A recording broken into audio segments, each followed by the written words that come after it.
जो भी OBC SC ST के नेता हैं वह बिन पेदी के लोटा हैं, वह शिखंडी हैं। और मैं तो निषाद बिरादरी का हूँ। बड़ी बड़ी मछली का शिकार करना होता है तो हम लोग कटिया और बंसी में सीधरी चलवा छोटी मछलियों को एनडीए नॉन डेमोक्रेटिक एलायंस जो है national dealership of Adani Ali Baba 40 चोरों का जो गिरोह। नमस्कार दोस्तों, मैं हूं अक्षय और इस वक्त मैं लखनऊ में समाजवादी पार्टी के प्रदेश कार्यालय पर मौजूद हूं। हमारे साथ बातचीत करने के लिए समाजवादी पार्टी के तेज तर्रार नेता सोशल एक्टिविस्ट चौधरी लोटन राम निषाद जी हैं। जिस तरीके से सर देखा गया कि लोकतंत्र बीजेपी के समय में कितना सेव है, 150 सांसदों को लगभग सस्पेंड कर दिया गया संसद से। देखिए, भारतीय जनता पार्टी पूरी तरह से आरएसएस के इशारे पर मनुस्मृति के विधान को लागू करने का, बाबा साहेब भीमराव अंबेडकर के संविधान के तहत जो संवैधानिक व्यवस्था की गई है उसका गला घोटने का, लोकतंत्र की हत्या करने के काम में जुटी हुई है। प्रतिपक्ष के जो इंडिया गठबंधन के जो भी साझेदार, चाहे टीएमसी हो, चाहे एनसीपी हो, शिवसेना हो, चाहे सपा हो, डीएमके हो, सीपीआई सीपीएम हो, इनके सांसदों को जो है बड़ी संख्या में 146 की संख्या में उनको जो है पूरे शीतकालीन सत्र से बाहर कर दिया गया, निलंबित कर दिया गया। तो ये डरी और सहमी हुई भारतीय जनता पार्टी जो है इन सांसदों को बाहर निकाल करके जो है जो संविधान विरोधी विधेयक है उसे धड़ाधड़ पास करने का काम किया है।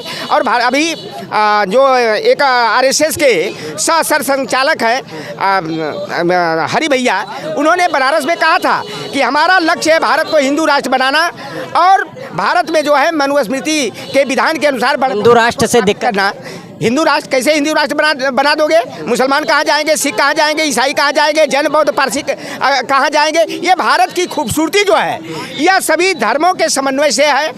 और हिंदू राष्ट्र भारत को तो दूर की बात है, एक जिले को, एक न्याय पंचायत को भी हिंदू राष्ट्र बनाना जो है कि मुश्किल है। लेकिन ये भारतीय जनता पार्टी हिंदुत्व के नाम पर, हिंदू राष्ट्र बनाने के नाम पर यह ढोंग और पाखंड कर रही है। बाबा साहेब भीमराव अंबेडकर के संविधान को कुचलने का काम कर रही है। हम लोगों को तो उसी दिन आभास हो गया था जिस दिन संसद के उद्घाटन के समय सेंट्रल विस्टा के देश की प्रथम नागरिक और संसद की संरक्षिका द्रौपदी मुर्मू को स्त्री होने के नाते, आदिवासी होने के नाते, शूद्र होने के नाते उद्घाटन कार्यक्रम में नहीं बुलाया गया। हमारा राष्ट्रीय प्रतीक यदि आप अशोक स्तंभ है, अशोक स्तंभ को हटा करके राजदंड का प्रतीक जो है सेंगोल जो है संसद भवन के गलियारे में स्थापित कर दिया गया। उसी दिन हम लोगों को आभास हो गया कि यह भारतीय जनता पार्टी आरएसएस के इशारे पर बाबा साहेब भीमराव अंबेडकर के संविधान को मिटाकर मनुस्मृति का विधान लागू करना चाहती है। और ओबीसी एससी एसटी माइनॉरिटी विरोधी जो नीतियाँ गुरु गोलवलकर की 2 किताबों bunch of thoughts we or our nationhood define में है, उन नीतियों को जो है कि लागू करने के षड्यंत्र में जुटी हुई है। मेरा अगला सवाल ये है कि जैसा कि आपने कहा कि बीजेपी पिछड़े दलितों आदिवासियों का अपमान कर रही है,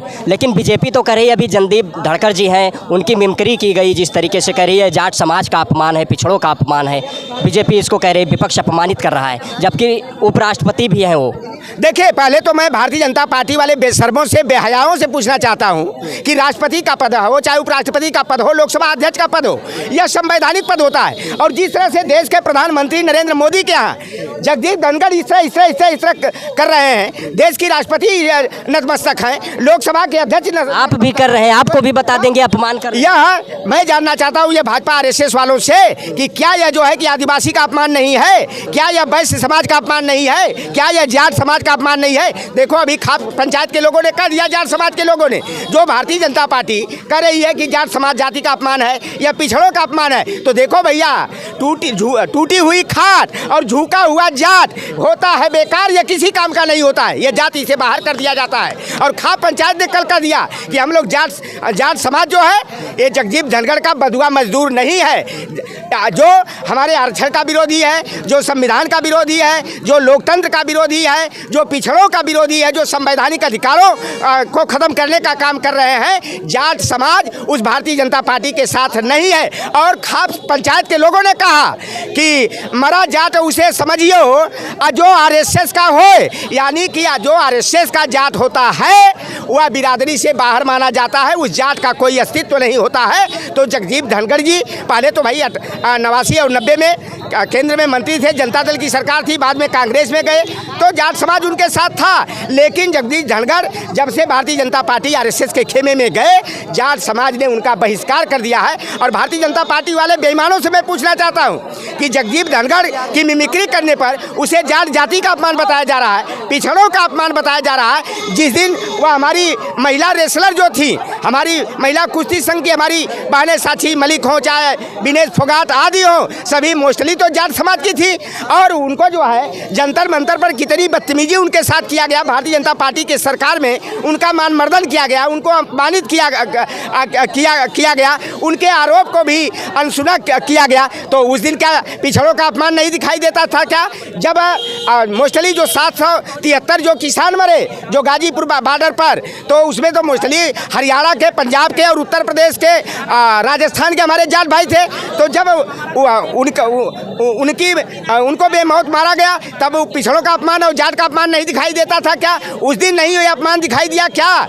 जब जो है कि लखीमपुर में वो टेनिज मिश्रा जो मंत्री हैं, उनका बेटा जो है कि थार गाड़ी चढ़ा करके जो 10 लोगों को मौत के घाट उतार दिया, उसमें कई जाट थे। तब पिछड़ों, किसानों का, जाटों का और दलितों वंचितों का अपमान नहीं दिखाई दिया क्या?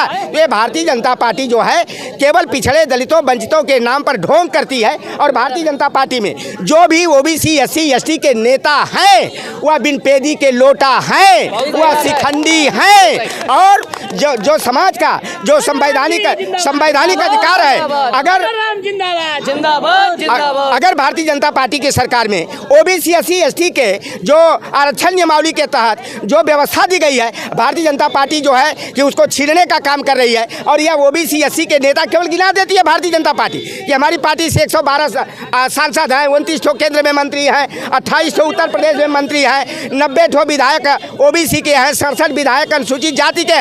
लेकिन जो अपने वर्ग के जो अधिकारों पर हथौड़ा चलाया जाता है, कुल्हाड़ी चलाई जाती है, और ये ओबीसी एससी एसटी के नेता अगर उनके मुंह में दही जमा रहता है, चुप्पी साधे रहते हैं, जमीर उनका मर जाता है, तो ऐसे शिखंडियों को जो है हम लोग अपना नेता मानने वाले नहीं हैं। जिस तरह महाभारत के युद्ध में भीष्म पितामह को मारने के लिए जो है शिखंडी को आगे किया गया था, उसी तरह ओबीसी एससी एसटी को शिकार बनाने के लिए स्वतंत्र देव सिंह हो, चाहे चौधरी भूपेंद्र सिंह जाट हो, चाहे चौधरी लक्ष्मी नारायण जाट हो, चाहे धर्मपाल सिंह सैनी हो, चाहे धर्मपाल लोधी हो, चाहे संजय निषाद हो, अनुप्रिया पटेल एंड उनके हस्बैंड आशीष पटेल हो, चाहे राकेश सचान हो, चाहे स्वतंत्र देव सिंह हो, ये जो नेता हैं यह शिखंडी की भूमिका में है। और जो समाज के हितों पर भारतीय जनता पार्टी की सरकार के द्वारा कुठाराघात पर चुप्पी साधे हुए हैं। और मैं तो निषाद बिरादरी का हूँ, बड़ी बड़ी मछली का शिकार करना होता है तो हम लोग कटिया और बंसी में सिधरी चलवा छोटी मछलियों को और केचुआ और चपड़ी को गोद करके